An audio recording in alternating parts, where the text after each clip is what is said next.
માનનીય અધ્યક્ષશ્રી, gift city global finance hub તરીકે ઉભરી રહેલ છે.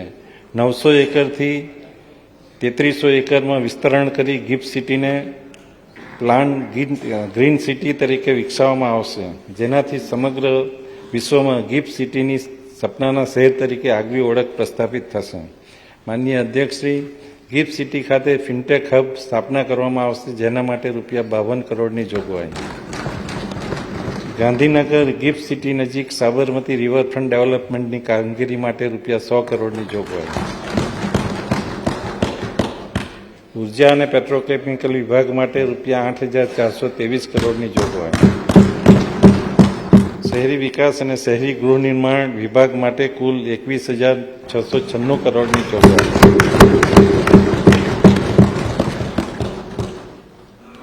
શહેરી આયોજન અને વહીવટમાં ગુણાત્મક સુધારા થાય એ આજના ઝડપથી વધતા જતા શહેરીકરણની માંગ છે.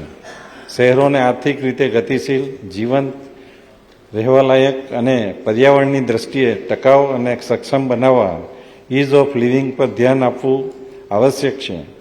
શહેરોના માર્ગો, પુલો, પાણી પુરવઠો, ગટર વ્યવસ્થા, આરોગ્ય અને પરિવહન જેવી માળખાકીય સગવડોને સુદૃઢ કરવામાં આવશે. સ્વર્ણિમ જયંતિ શહેરી વિકાસ યોજના થકી શહેરી વિસ્તારમાં માળખાકીય સગવડો માટે ₹8,634 કરોડની જોગવાઈ.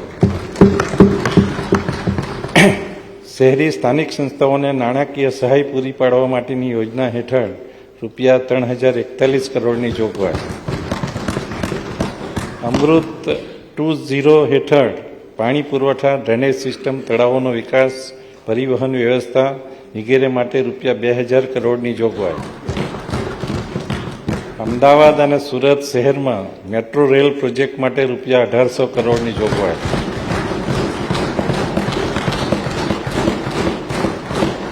પ્રધાનમંત્રી આવાસ યોજના શહેરી હેઠળ ગરીબોને ઘર આપવા માટે ₹1,323 કરોડની જોગવાઈ.